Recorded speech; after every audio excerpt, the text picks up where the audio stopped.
Hello বন্ধুরা, প্রিয়া ইপসা কিচেনে তোমাদের সবাইকে স্বাগত। আজকে তোমাদের সাথে শেয়ার করলাম অল্প উপকরণ দিয়ে দারুণ স্বাদের একটা চটজলদি পনিরের রেসিপি।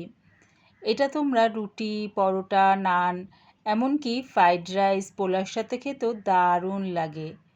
রেসিপিটা ভালো লাগলে প্লিজ আমার চ্যানেলটিকে লাইক ও শেয়ার করে দিও। তবে দেখে নাও আমি এটা কেমনভাবে তৈরি করি।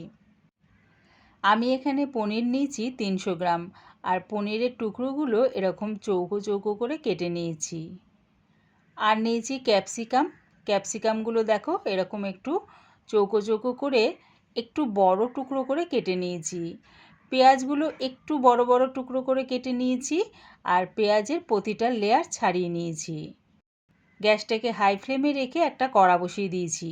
তার মধ্যে দিয়ে দিলাম 4 চামচের মতন রিফাইন তেল।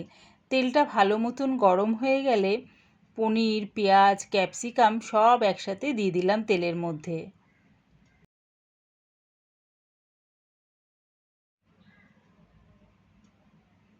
সব কিছু দিয়ে তেলের সাথে একটু নাড়িয়ে চাড়িয়ে নিলাম। এবারে এর মধ্যে দিয়ে দিলাম স্বাদ অনুযায়ী নুন, কালারের জন্য দিলাম হাফ চামচ কাশ্মীরি লঙ্কার গুঁড়ো, আর দিলাম হাফ চামচ গোলমরিচ গুঁড়ো।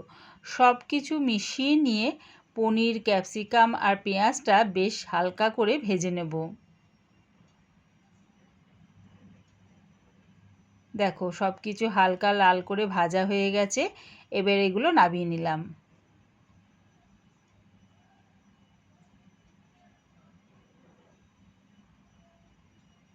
এবারে গ্যাসটাকে মিডিয়ামে করে ওই তেলের মধ্যে ফোড়নের জন্য দিলাম 2 শুকনো লঙ্কা, 2 টুকরো দারচিনি, 1 টুকরো জয়িত্রী, 4টে ছোটো এলাচ, আর দিলাম হাফ চামচ সাদা গোটা জিরে।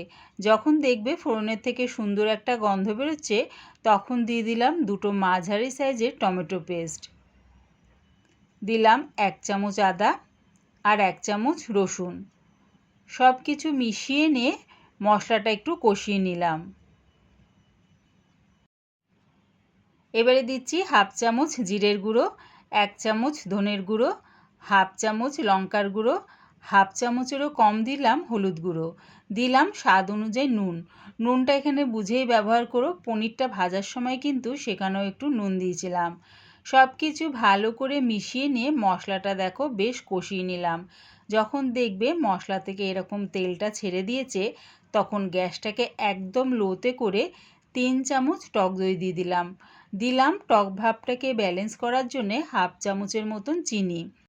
টক দইটা দিয়ে মশলাটা আবারও ভালো করে কষিয়ে নিলাম। যখন টক দই ব্যবহার করবে রান্নায়, তখন সবসময় গ্যাসটাকে লোতে করে দেবে, তা না হলে কিন্তু টক দইটা ফেটে যাওয়ার সম্ভাবনা থাকে। মশলাটা দেখো সুন্দর করে কষানো হয়ে গেছে, তেলটাও ছেড়ে দিয়েছে। আমি এখানে হাফ কাপের মতন জল দিলাম। যে যেরকম গ্রেভি রাখবে সেই অনুযায়ী জলটা ব্যবহার করো। ঝোলটা একটু ফুটে গেলে আগে থেকে যে পনির, ক্যাপসিকাম আর পেঁয়াজটা ভেজে রেখেছিলাম সেগুলো সব দিয়ে দিলাম। গ্রেভির সাথে ভালো করে সব কিছু মিশিয়ে নিলাম। ভালো করে মিশিয়ে নিয়ে গ্যাসটাকে মিডিয়ামে করে চাপা দিয়ে এটা 1 থেকে 2 মিনিটের জন্য ফুটিয়ে নিলাম। 2 মিনিট পর চাপাটা খুলে দেখাচ্ছি।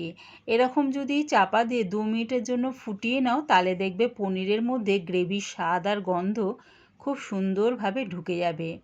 রেডি হয়ে গেছে আমার দারুণ স্বাদের অল্প উপকরণ দিয়ে চটজলদি একটা পনিরের রেসিপি। এবারে এটা নামিয়ে নিলাম। আমার এই পনিরের রেসিপিটা পুরো দেখার জন্যে প্রিয়া ইপসা কিচেনের থেকে তোমাদের সবাইকে অনেক ভালোবাসা রইল। রেসিপিটা ভালো লাগলে প্লিজ আমার চ্যানেলটিকে সাবস্ক্রাইব করে দিও।